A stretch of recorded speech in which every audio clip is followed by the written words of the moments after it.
La continuité d'activité, c'est quoi? C'est simplement des plans B. Mais peut-être qu'il va falloir mesurer dans le temps. Si l'entreprise est arrêtée 1 heure de temps, qu'est-ce que ça coûte? Et est-ce qu'on va repartir? Est-ce que c'est acceptable? Si elle est arrêtée une journée, si elle est arrêtée une semaine, si elle est arrêtée un mois.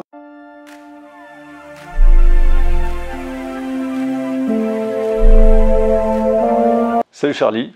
Salut Vincent.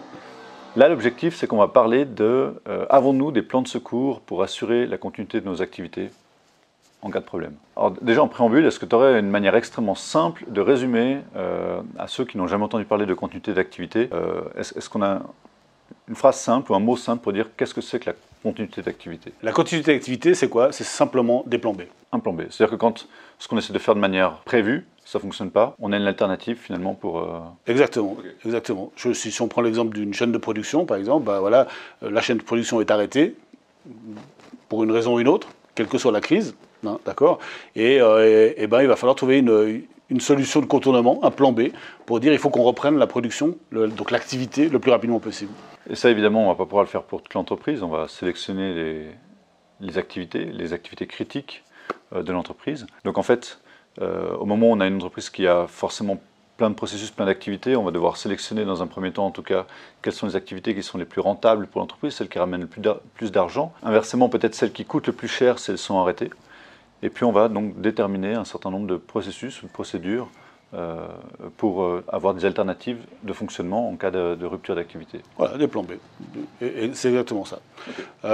L'autre jour, tu m'as cité l'exemple de la personne qui doit aller travailler. Je trouve que l'exemple est intéressant. Par exemple, si vous devez vous rendre au travail en voiture et que votre voiture tombe en panne, certains vont se dire que le plan B, c'est d'appeler le garagiste. Ça, c'est évidemment pas suffisant. Là, vous avez tenté de résoudre un problème, mais c'est absolument pas un plan de continuité. Le plan de continuité, ça va être de se dire, ok, maintenant, il va falloir que je me rende au travail sans ma voiture. Alors, ça peut être à pied, en transport public, enfin à pied ou en vélo, hein, en transport public. Ça peut être de demander à un voisin en faisant du stop, etc.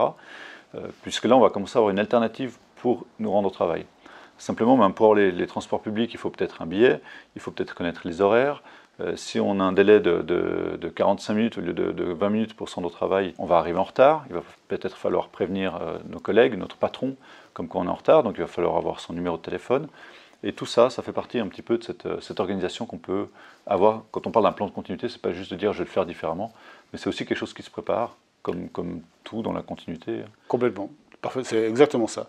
Et puis, il va falloir mesurer aussi les impacts, parce que finalement, peut-être que ça ne vaut pas la peine de déclencher un plan B pour une heure d'arrêt. Je veux dire, mais peut-être qu'il va falloir mesurer dans le temps. Si l'entreprise est arrêtée 1 heure de temps, qu'est-ce que ça coûte? Et est-ce qu'on va repartir? Est-ce que c'est acceptable? Si elle est arrêtée une journée, si elle est arrêtée une semaine, si elle est arrêtée un mois, les impacts ne sont pas les mêmes pour l'entreprise. Donc tout ça, ça se mesure à travers de ce qu'on appelle un BIA, un Business Impact Analysis.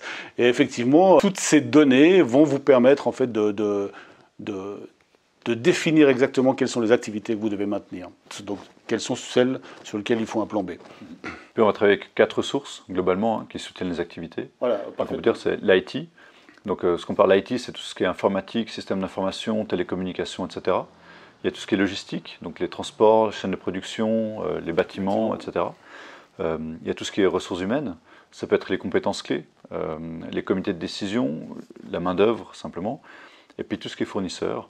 Donc tout ce qui est matière première ou dépendance sur un partenaire externe. En fait. Dépendance sur un partenaire externe, exactement. Donc tout ça, ça se prépare, ça s'entraîne, ouais. Clairement. Hein, comme la crise. Comme la crise, exactement. Alors d'ailleurs, la continuité, c'est un outil de la crise. Hein, je veux dire, le plan de continuité ne sera jamais déclenché par autre chose que la cellule de crise en général. Tout simplement parce que, admettons par exemple que votre plan de continuité, votre plan B, c'est de changer de local. Je prends le cas d'une banque par exemple qui a un problème dans sa succursale et elle doit changer de local. Donc évidemment que ça va engendrer des frais. Il va falloir avoir des transports, il va falloir remettre peut-être l'informatique dans les nouveaux locaux, etc., etc. Et tout ça, ça va coûter de l'argent et c'est pas une décision que n'importe qui peut prendre. Et donc c'est la cellule de crise qui va prendre cette décision. Et donc la cellule de crise, elle va être face à la crise. Et quel est son outil pour pouvoir absolument continuer son activité? C'est le management de la continuité, c'est les plans B. Voilà, j'espère que ça vous a plu. Cette vidéo nous a demandé du temps pour la réaliser en plus de notre activité de consultant. Si elle répond à vos attentes et qu'elle vous est utile, nous pourrons produire d'autres du genre. Alors si vous voulez d'autres vidéos, n'hésitez pas à commenter, liker, partager. Et par vos commentaires, vous pouvez aussi nous indiquer quel sujet lié à la sécurité de l'information ou à la résilience des entreprises vous voudriez qu'on développe.